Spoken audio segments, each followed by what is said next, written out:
भारतीय हवामान विभाग म्हणजेच इंडिया मेट्रोलॉजिकल डिपार्टमेंटने मॉन्सून 2026 साठी दुसरा सुधारित अंदाज जाहीर केला असून यंदा देशात सरासरीपेक्षा कमी पाऊस पडण्याची शक्यता कायम ठेवली आहे।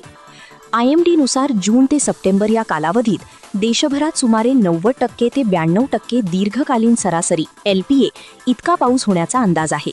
म्हणजेच मॉन्सून बिलो नॉर्मल राहू शकतो। यामागे एल निनो परिस्थिती विकसित होण्याची शक्यता हे मुख्य कारण सांगितले जात आहे।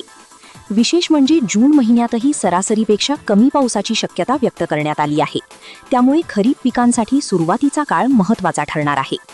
भारतीय हवामान विभागाच्या दुसऱ्या सुधारित अंदाजानुसार महाराष्ट्रात यंदाचा मॉन्सून सरासरीपेक्षा काहीसा कमी राहण्याची शक्यता व्यक्त करण्यात आली आहे। विशेषतः विदर्भ, मराठवाडा आणि मध्य महाराष्ट्रात पावसात खंड पडण्याची शक्यता जास्त मानली जात आहे।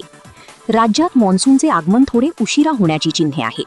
केरळमध्ये मॉन्सून उशिरा पोहोचत असल्यामुळे महाराष्ट्रातही पावसाची सुरुवात काही दिवस उशिरा होऊ शकते। IMDच्या अंदाजानुसार जून महिन्यात पाऊस कमी राहण्याची शक्यता आहे। जुलैमध्ये काही भागात चांगला पाऊस होऊ शकतो, पण मध्ये मोठे खंड पडू शकतात। ऑगस्ट-सप्टेंबरमध्ये पुन्हा पावसाचा जोर कमी होण्याचा अंदाज आहे। महाराष्ट्रातील विभागनिहाय परिस्थिती कोकण आणि घाटमाथा भागात तुलनेने समाधानकारक पाऊस होण्याची शक्यता।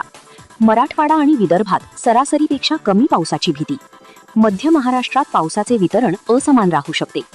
यामागचे मुख्य कारण म्हणजे प्रशांत महासागरात तयार होत असलेली एल निनो परिस्थिती। साधारणपणे एल निनो सक्रिय झाल्यावर भारतात मॉन्सून कमजोर पडतो आणि पावसात मोठे ब्रेक येतात।